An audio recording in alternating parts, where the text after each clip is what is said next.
has changed, but I would assume that this still works. But keep in mind that your listings, your videos, everything that you want to say is going to get the best exposure by you simply putting that out there as a status update, okay? And that's going to go out and get distributed to everybody's feeds. If you create tab after tab after tab with information, people aren't going to go look at it because they just don't check back on your website after they've used it, after they've become a fan of it once. But you do want to go ahead and remove the unnecessary tabs that you're not using. If you're not using reviews and discussion, delete those off the. They now appear. Again, they used to be called tabs because they appeared across the top. Now they appear on this side screen. And so, for instance, I should probably remove this deals tab because I'm not using that currently. I've only got a couple on here. I've got welcome, photos, events, and I use all those, so I just leave them up.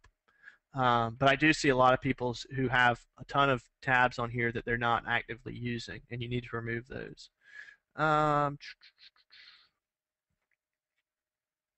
The final thing, another change that big change that Facebook did was it added this photo strip across the top of the of your fan page. Okay, and I suggested to Jim that we come up with a customized image like this, and that Jim really utilize these photo tabs. If I could go over to my rental website, my McClellanville website is basically just sort of randomly showing pictures that I've done. But on my rental website, if I go over here real quickly, I just simply uploaded an image of each home that I manage. And these, the bad thing is that these constantly are randomized. Okay, so you can't like do something really creative like put words all the way across because they're just going to get jumbled every time you do that. Okay, but you can do single ideas, and that's sort of what the Real Estate Tomato did, which I'll show you here in a minute.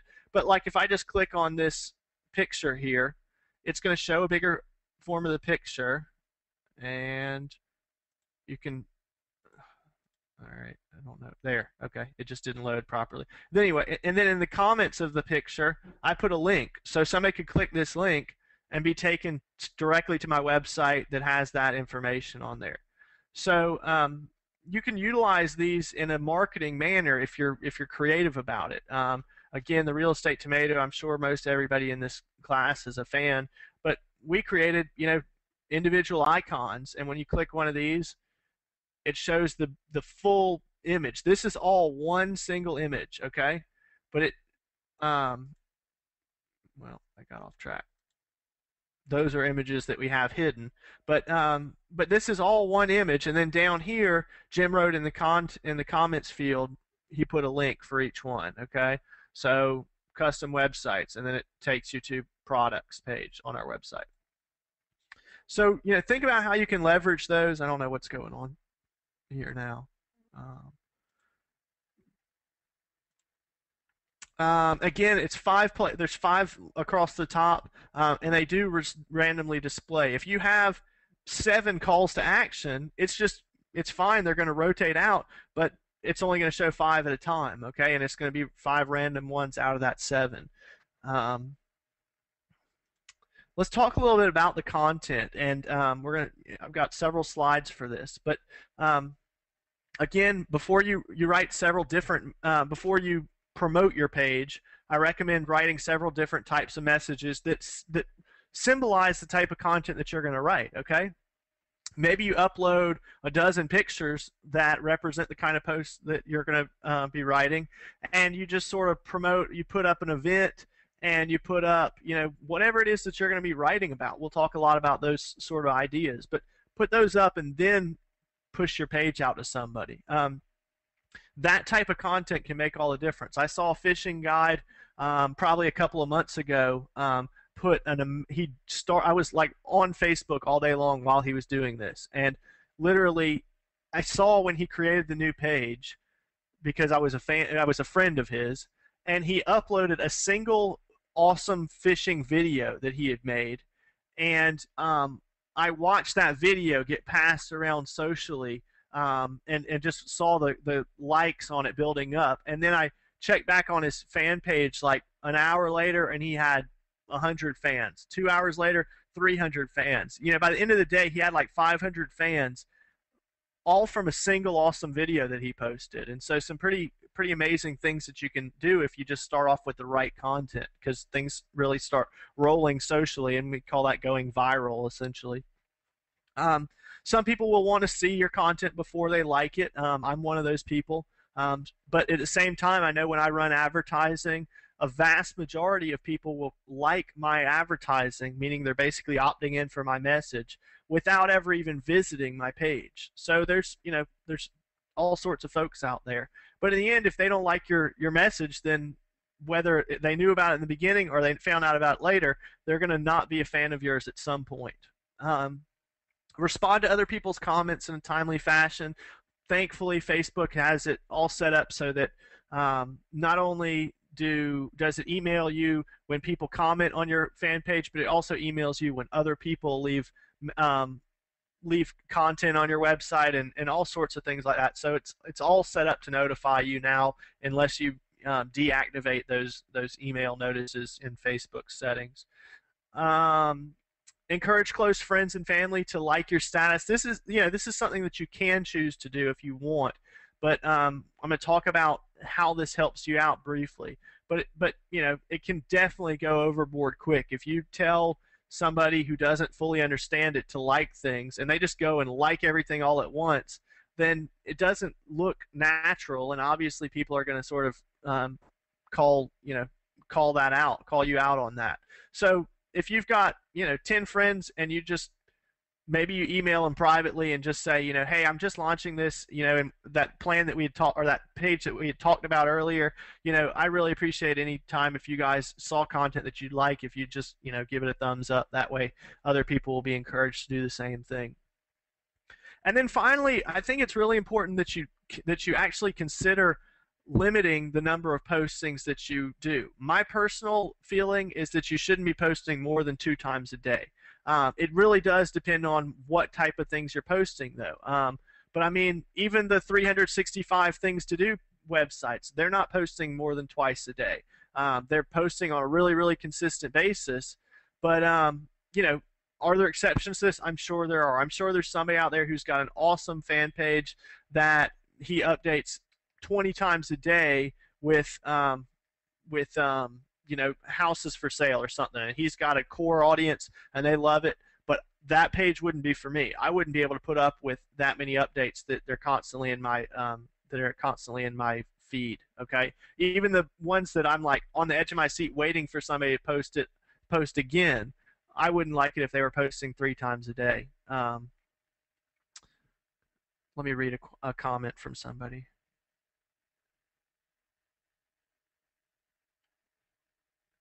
Ark, we're going to talk about the auto posting in a minute here. So we'll talk about that here in a second. So let's talk a little bit about what to post. Ideally, like I said, if you decide to go the route of like a hyper-local page where you can post things that are all sorts of things that are going on in your community, then you've got a much wider field. But what I do always tell people is make sure that your Facebook fan page is a supplement to, not a carbon copy of, your blog. Okay? If you put up just word for word, all it is every article you wrote on Facebook, then yeah, you're going to have some people that like that. They're going to find that that's a more convenient way to do that. But more often than not, these are the ghost pages that I'm coming across, is the ones that people are setting up to automatically post. I mean, the Real Estate Tomato, we have the technology. We can set stuff up to automatically post, but we choose not to. And if you just simply look at the benefit, I'm able to write a message here that has sort of a sales pitch in it. I'm able to choose the image. That's not a good example. But here, well, Jim didn't do it there. Let's find another example of a post. Here we go. And this is somebody else writing. But you've got this